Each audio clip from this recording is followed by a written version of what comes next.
আসসালামু আলাইকুম। ভ্রমণ পিপাসুতে সবাইকে স্বাগত। আমরা খুব শীঘ্রই যাচ্ছি চাঁদপুর ট্রাভেলার্সের সাথে বরিশাল জেলার বিখ্যাত কিছু জায়গা ভ্রমণ করার উদ্দেশ্যে। একদিনে আমরা যা যা দেখব তা নিয়ে থাকছে বিস্তারিত এই ভিডিওতে।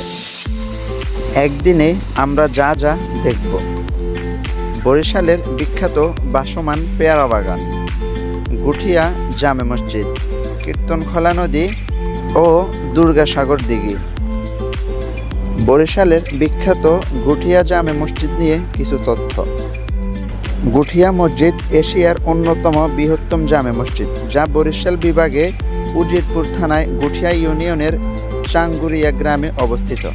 বরিশাল শহর থেকে 11 কিলোমিটার দূরে 14 একর জমির উপর বিশাল এই মসজিদটি গড়ে তোলা হয়েছে। গুঠিয়া মসজিদ নামে পরিচিত পেলেও এর নাম বাইতুল আমান।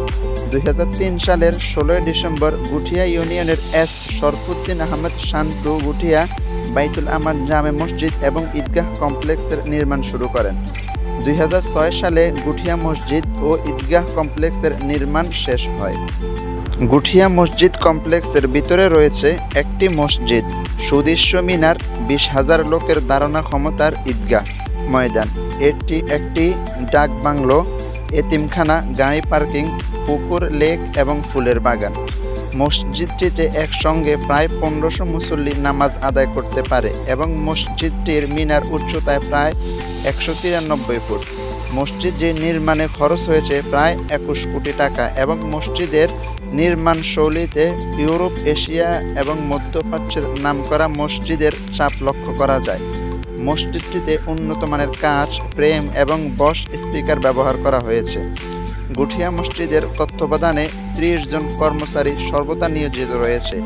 এই মসজিদটিতে মহিলাদের পৃথক নামাজ আদায়ের ব্যবস্থা রয়েছে। এই গুঠিয়া মসজিদ দেখতে এবং নামাজ আদায় করতে প্রতিদিন হাজারো দর্শনার্থী আগমন ঘটে। এছাড়াও মসজিদ কমপ্লেক্সে কাবা শরীফ, জমজম কূপের পানি, আরাফার ময়দান, জাবালে রহমত, জাবালে নূর, নবীজির জন্মস্থান, মা হাওয়া এর কবরস্থান, খলিফাদের কবরস্থান, অন্যান্য বিখ্যাত মসজিদ এবং বিখ্যাত জায়গার মাটি সংরক্ষণ করা আছে, যা দর্শনার্থীরা দেখতে পারেন।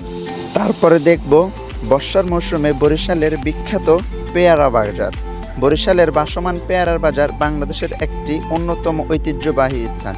এটি ঝালকাঠি জেলার ভীমরুলিতে অবস্থিত এবং এশিয়া মহাদেশের বৃহত্তম পেয়ারা বাগান ও ভাসমান বাজার হিসাবে পরিচিত। এখানে বর্ষাকালে পেয়ারার ভরা মৌসুম থাকে এবং স্থানীয়রা ছাড়াও পর্যটকদের কাছে এটি একটি জনপ্রিয় গন্তব্য হিসাবে জনপ্রিয়তা। তারপরে দেখব দুর্গাসাগর দিঘি। দুর্গাসাগর দিঘি বরিশাল শহর থেকে মাত্র 12 কিলোমিটার দূরে স্বরূপকাঠি বরিশাল সড়কে মাধবপাশায় অবস্থিত। 1780 খ্রিস্টাব্দে তৎকালীন রাজা শিবনারায়ণ এলাকাবাসীর পানির সংকট নিরসনের জন্য মাধবপাশা একটি বৃহৎ দিঘি খনন করে তার মা দুর্গা দেবীর নাম অনুসারে দিঘিটির দুর্গাসাগর নামকরণ করেন। ঐতিহাসিক এই দিঘিটির জলাভূমির আয়তন 27 একর এবং পাড় ও জমি সহ মোট আয়তন 45.42 একর। বর্তমান জেলা প্রশাসন দুর্গাসাগর দিঘি রক্ষণাবেক্ষণের দায়িত্ব পালন করছে। দুর্গাসাগর দিঘির 3 দিকে 3টি ঘাটলা এবং দিঘির মাঝখানে একটি টিলা বা ছোট দ্বীপ রয়েছে। স্থানীয়দের কাছে এই দুর্গাসাগরের মাধবপাশা দিঘি নামেও ব্যাপক পরিচিত।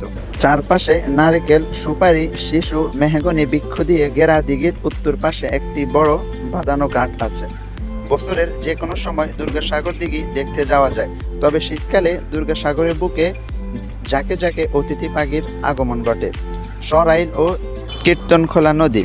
কীর্তনখোলা নদী বাংলাদেশের দক্ষিণ পশ্চিমাঞ্চলের বরিশাল এবং ঝালকাঠি জেলার একটি নদী। নদীটির বালিহাঁস সহ প্রায় 6 প্রজাতির হাজার হাজার পাখির কলরবে চারপাশ মুখরিত থাকে।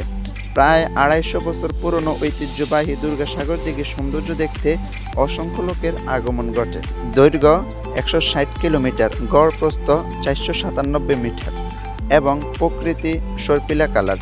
বাংলাদেশের পানি উন্নয়ন বোর্ড বা পাউবা কর্তৃক কীর্তনখোলা নদীর প্রদত্ত পরিচিতি নাম্বার দক্ষিণ পশ্চিমাঞ্চলের নদী নং 21। এই নদীর তীরে বরিশাল শহর অবস্থিত। এখানেই শেষ হবে আমাদের বরিশালের একদিনের ভ্রমণ। তো আজকের ভিডিও এখানেই পর্যন্ত। সবাই ভালো থাকবেন, সুস্থ থাকবেন। ভ্রমণ পিপাসুর পাশে থাকার জন্য আপনাকে অসংখ্য ধন্যবাদ। আল্লাহ হাফেজ।